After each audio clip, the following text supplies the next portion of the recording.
du département de Ranérou. Li ngeen doon xaar muy délégation Yewwi Askan Wi yegg si na fii si département de Ranérou. Ki ngeen doon xaar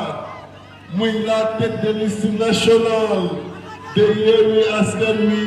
le président Ousmane Sonko dugg si na fii ci Ranérou. Le président de la conférence des leaders Khalifa Ababacar Sall dugg si la fii ci Ranérou. Cheikh Ahmed Tidiane Loum, coordonnateur du PUR bi nga xam ni Serigne Moustapha Sy moo ko dirigé dugg si la fii ci Ranérou. Moussa Tine, le président bi nga xam ni ñëpp xàmme nañu liggéeyam dugg si la Ranérou. Sunu jigéen la présidente Maymouna Bousso dugg si la Ranérou. ana ñu doon wax ni Fouta seen titre foncier la anañu. ana ñu doon wax ni Fouta seen titre foncier la anañu.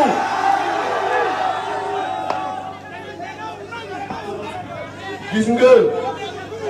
Fouta sunu Fouta la Fouta Yewwi Askan Wi la Fouta Yewwi Askan Wi la n'est-ce pas Fouta Ousmane Sonko la Fouta Khalifa Sall la Fouta Serigne Moustapha Sy la Fouta Maymouna Bousso la Fouta Déthié Fall la Fouta Moussa Tine la Fouta Cheikh Tidiane Youm la Fouta Aïda Mbodj la Macky xam ne ni Fouta du Fouta am de Fouta muy noo ko moom de loolu nag mooy Sénégal yu ñëpp la xam nga Lat Dior Diop chemin de l'honneur bi que borom Ndar ñëwee ni que dañ fi war jaar autorail bi il faut ngeen génn mu ni que Linguère ma tante as-tu entendu borom Ndar ordonner au Kayor de sortir du Kayor wante yéen it li leen di wax mooy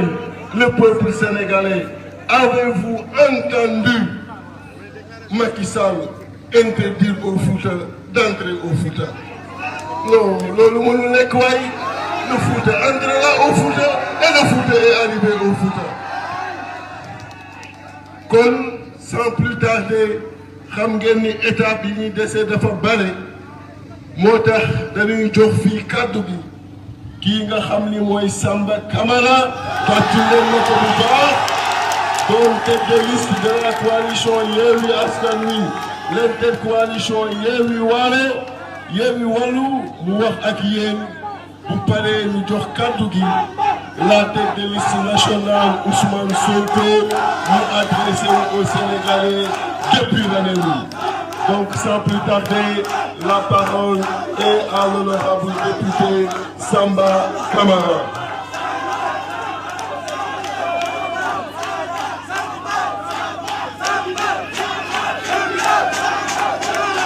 Merci beaucoup la jeunesse de Ranérou Ferlo. Merci beaucoup à la jeunesse de Ranérou Ferlo. Nous disons bienvenue au président Ousmane Sonko ici à Ranérou et l'ensemble des leaders de la coalition Yewwi Askan Wi. Soyez le bienvenu à Ranérou. Ranérou ñun ñoo ko moom kenn moomu ko.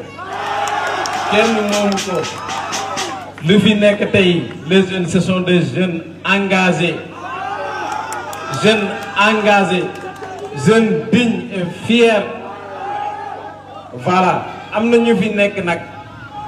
di naxaate di menacer jeunes yi bu leen génn boo leen génnee seen contrat ñi yor dañ koy supprimer mais n'empêche génn nañ tey am na ñu fi taxaw bëgg saboter affaire bi mais waxoon naa ne ku bëgg saboter nañ ñëw rek saboter leen gis ngeen mais des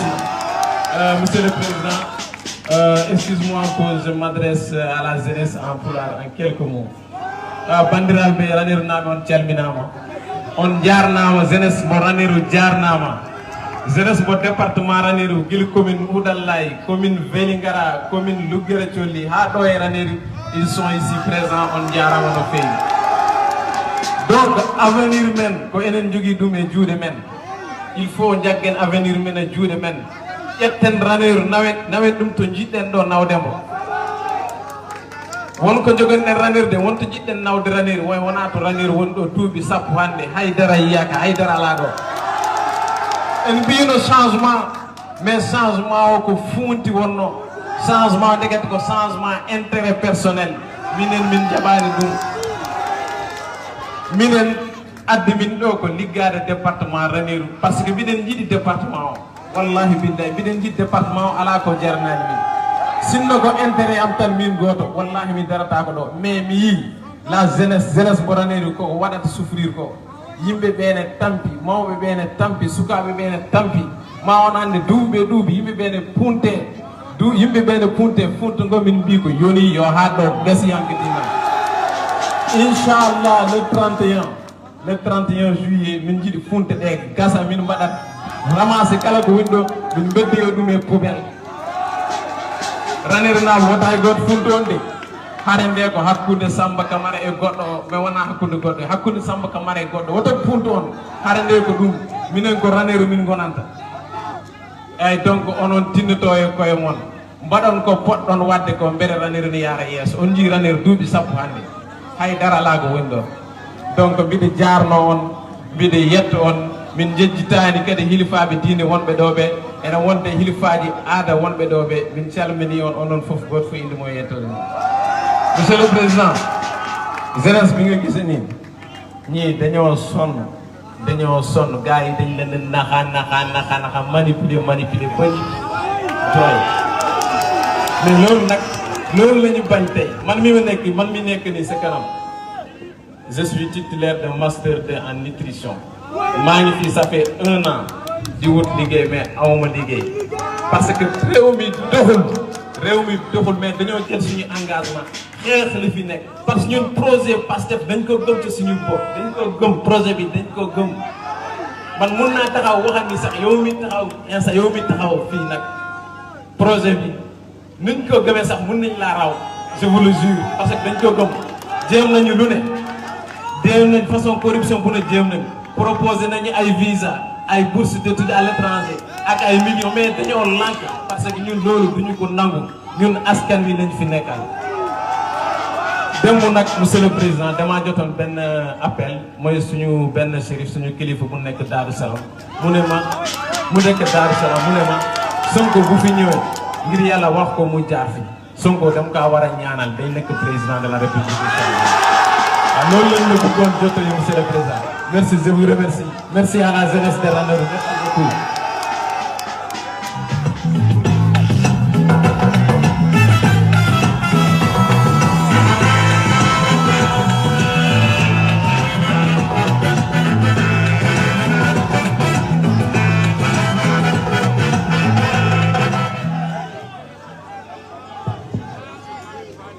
kon léegi nag ñu jox kàddu gi ki nga xam ni moom ngeen doon xaar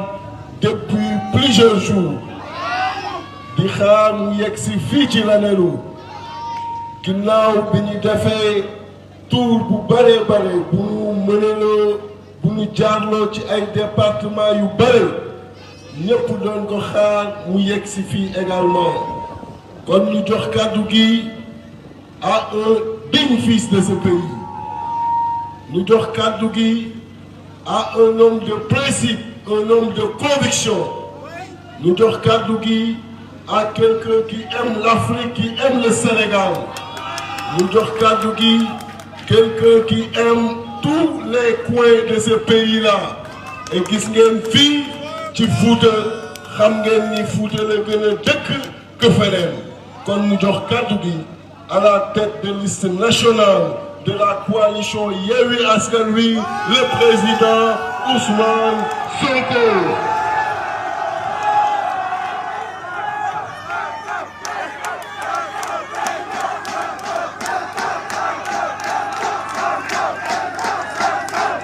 Merci beaucoup.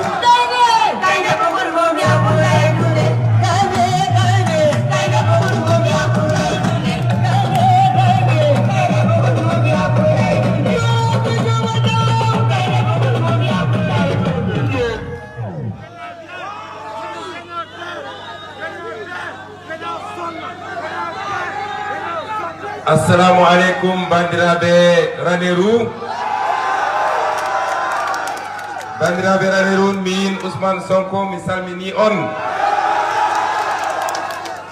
Bandiraɓe Foutanké, min Ousmane Sonko mi salmini on. Mi yeddi ñu ngi leen di nuyu di leen sant di leen gërëm ci tertu bi ngeen ñu tertu. Di leen gërëm bu baax a baax a baax. ndax tàng na xat na mais yéen a ngi bàyyi seen yitte ñëw taxaw fi particulièrement la jeunesse de Ranérou. mbokki Ranérou dañuy dem ci lu am solo mooy dañu war a tànn député. dañoo génn ci benn mandat 5 ans assemblée nationale. Ranérou amoon na député waaye député boobu.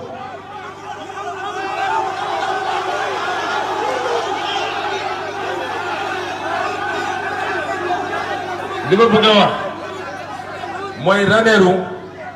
am na boog ku taxawoon assemblée ne moom moo fa taxawal Ranérou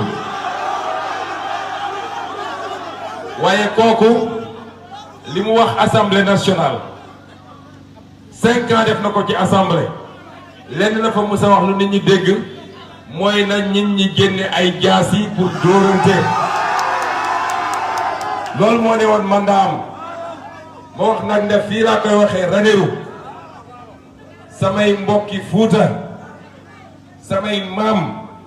ndax xam ngeen man sama maam ki jur sama yaay bu lay soxla tudd dëkk Njaayeen Pendaaw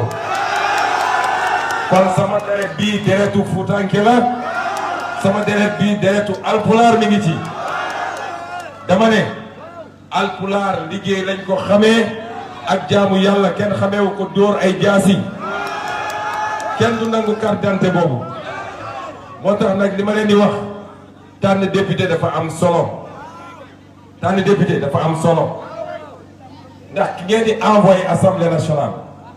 moo war a nekk image yu Ranérou ci 5 ans yi di ñëw bu leen kenn ndax tànnal leen koo xam ne matul député man ñëwoon naa fii tournée en 2018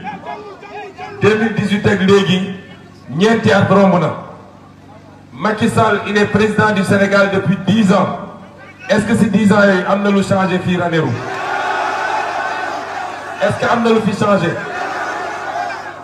man de fii laa koy waxee Ranérou man gëm naa Nettuku Bandum waaye xam ngeen Nettuku Bandum ci wàllu politique mooy lan mooy koo xam ne soo ko falee mu liggéey réew mi ba liggéey bi baax ba réew mi baax loolu mooy Nettuku Bandum. Nettuku Bandum du damay tànn nit parce que ñoo bokk dëkk su demee du liggéey dëkk bi du ñu gis boppam Sénégal du ci gis boppam loolu du Nettuku Bandum. Nettuku Bandum mooy président boo xam ne buñ ko falee Ranérou buñ ci tegee ñetti at ñeenti at juróomi at ñu ne Ranérou gis nañu ay tali ci biir Ranérou gis nañu hôpital ci biir Ranérou gis nañ ndaw ñaa ngi am liggéey mbay maa ngi dox càmm jaa ngi dox loolu mooy Nettuku Bandum ci wàllu politique. ci wàllu social nag ku nekk ak sa mbokk waaye luy defar réew mi compétence lañ ci soxla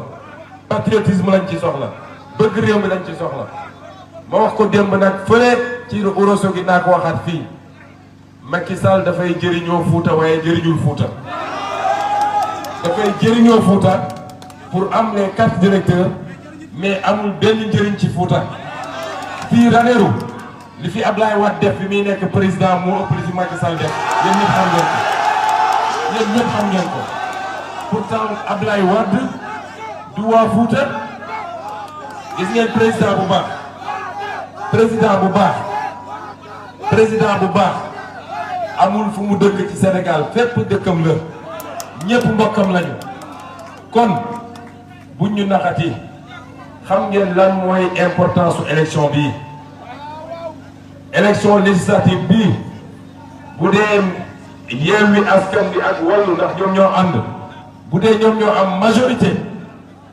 kenn dootu fi waxu 3e mandat te est-ce que ñëpp d'accord ngeen ni 3e mandat dina taal réew mi ñun ñëpp d'accord nañ ni 3e candidature du am mais est-ce que d'accord ngeen ni bis bu Macky Sall bëggee forcer 3e mandat loolu dina taal réew mi ñun nag bëgguñu réew mi tàkk mën nañu régler problème boobu te bal du tàkk lan la ñuy def mooy le 31 juillet nañu voter massivement pour l'intercoalition Yewwi Wallu et contre Macky Sall parce que nag Assemblée nationale du moom mooy gouverner de mais Assemblée nationale mooy contrôler l'action du gouvernement su ngeen ñu joxee majorité 5 ans def naa ko Assemblée nationale waa Ranérou li ma leen di laaj est-ce que Ousmane Sonko nekkoon na un bon député à l'Assemblée est-ce que Déthié Fall nekkoon na un bon député à l'Assemblée est-ce que Aliou Dembourou Sow nekkoon na un bon député kon ñun suñ leen nee jox leen ñu majorité ñu jiital seen doom fii ci Ranérou fii la juddoo yaroo fi bàggee fi ngeen xam ko xam ngeen ni ku dem ba am master ci nutrition dellu si toog ci dëkk bi bëgg dëkk bi moo tax xam ngeen ni kii am na niveau intellectuel pour défendre Ranérou à l'Assemblée nationale bu ngeen ñu joxee la majorité wax nañ leen ni les premières lois yi ñuy voter Assemblée nationale parce que c'est l'Assemblée nationale qui vote la loi moom doon na ko mën les premières lois yi ñuy voter mooy dund bi seer na ceeb bi seer na diwlin bi seer na suukar bi seer na sama maam yi alpulaar xam ngeen ni ataaya bi seer na kon première loi yi ñuy voter mooy dañuy def ba wàññi dund bi au Sénégal parce que balaa ngay tabax ay pont ay autoroute ay aéroport da nga fexe ba nit ñi lekk bu baax nit ñi faju suñu feebaree ndaw ñi am liggéey école yi baax loolu mooy premier élément de développement waaye loolu defoo ci dara tubaab yi ndax la jox la xaalis lebal la ko nga koy fay ñu ne demal tabax ay pont yoo xam ne su tawee tuuti pont ba daanu nga def ci ay milliards et milliards foog nga ni fii Ranérou milliards yi ñu def pour tabax benn pont suñ ko defoon fii ci Ranérou léegi ndox mi du taa fii kon waa Ranérou il ne faut pas rater le rendez-vous du 31 il ne faut pas rater ce rendez-vous am na lu démarré ci Sénégal yi ñëpp xam ngeen ko élection locale yi génn une bonne partie du Sénégal a tourné le dos à Macky Sall pourtant yéen xam ngeen ni Dakar c'est la capitale du Sénégal suñu amee budget 5000 milliards les 3500 milliards Dakar la ko Macky Sall def pourtant Dakar boobu a voté massivement contre Macky Sall Mbacké au moins Macky Sall am na lu fa def na autoroute Ila Touba ubbi na fa temps yi hôpital bu bees tàq def na fa lii def na fa lële pourtant Mbacké élection yi passé dañu voté contre Macky Sall Casamance Macky Sall am na lu mu fa def pourtant dañoo voté contre Macky Sall Thiès Macky Sall am na lu mu fa def ils ont voté contre Macky Sall Ranérou lan la fi Macky Sall def kon pourquoi Ranérou war a voté pour Macky Sall yéen nag da ngeen voté woon pour opposition ndax dafa am ñu ñëwoon ne leen ñoom opposition la ñu bokk ngeen wóoru leen voté leen ñu trahir leen ñoom ñëpp dem rejoindre Macky Sall moo tax nag pour que Ranérou maintenir sa position won Macky Sall ni waa Ranérou du ñu ab troupeau boo xam ne fu ko neex la leen di yóbbu il faut que Ranérou vote encore pour l'opposition et la seule opposition ici c'est l'intercoalition Yewwi Wallu et vous le savez kon ñu ngi leen di gërëm di leen sant ci tertu bi suñu xel dal na suñu xol sedd na dama leen koy wax fii man mii di wax ak yéen seen sët la fii am naa fi droit ku fi nekk rek sama maam nga bu leen kenn dugal ci ay débat yoo xam ne Sénégal xamuñu ko ñun ñëpp benn lañu boo demee Casamance di nga fekk benn quartier bu rëy boo xam ne Alwar la tudd quartier bi yépp samay maam alpulaar ñoo ko fondé ñoo fa nekk di fa dund yor fa seeni commerce nekk citoyen de plein droit boo ñëwee fii di nga fi fekk ay olof di fi fekk naar di fi fekk joolaa di fi fekk séeréer lii mooy Sénégal bu ñu ko kenn yàqal bu ko kenn utiliser pour def politique du utiliser ethnie politique mooy am sa xam-xam am sa programme ñëw ci Sénégalais ne leen lii laa fas yéene def lii mooy sama programme waaye ñëw naan yaay sama mbokk voteel ma loolu bokkul ak politique. loolu yàgg naa yàq ay réew lan moo tax waa Rwanda doon reyante lan moo tax waa Nigéria actuellement di reyante lan moo tax feneen ak feneen Afrique affaire ethnie moo ko andi ñun ñëpp ñoo bokk ndey ñoo bokk baay yàlla moo ñu boole Sénégal kenn mënul dem bàyyi sa morom kenn mënul dem bàyyi sa morom kon bu ñu nangu yenn yi Sénégal Senghor nekk na fi ba jóge fi kenn mësul dégg waxu ethnie Abdou Diouf nekk fi ba jóge fi kenn mësul dégg loolu Ablaye Wade nekk fi ba jóge fi kenn mësu koo dégg Macky Sall ñëw bugg a jël Fouta di ko jëriñoo ci wàllu politique bugg a boole waa Fouta ak le reste du Sénégal loolu du am waa Fouta mooy Sénégal wax naa ko démb Omar Foutiyou Tall moo dugal islam Sénégal ñun ñi ñëpp moo ñu def jullit te Fouta la jóge Thierno Souleymane Baal moo njëkk a def démocratie ci àdduna xam ngeen la révolution Torodo de 1776 kon Fouta mooy Sénégal du ñu nangu kenn boole waa Fouta ak waa Sénégal kon ñu ngi leen di gërëm di leen sant di leen jox rendez-vous le 31 juillet mais di leen jox rendez-vous après élection bi ci suñu tournée nationale ñu ngi leen di gërëm bu baax merci beaucoup. Voilà, mi ngi noonu ce qu'on peut appeler aujourd'hui l'appel de l'unité nationale et la cohésion nationale.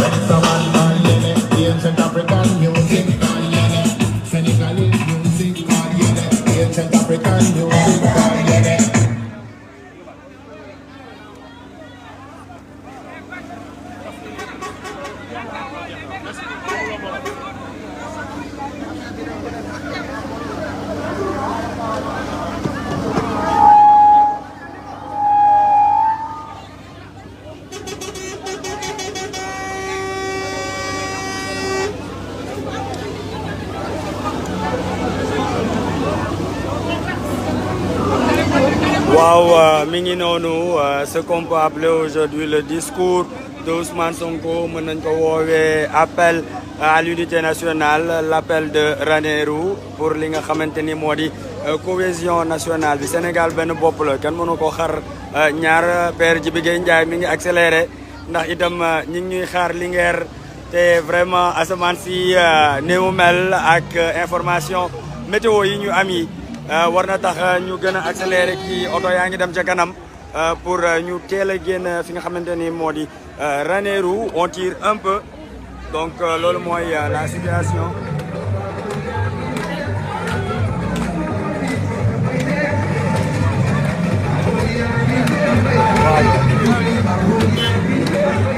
ak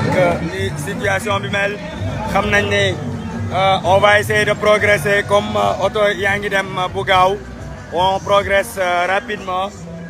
destination Linguère fi ñuy xaar donc ñoo ngi defarwaat gis ngeen ni oto yi day tourner oto yi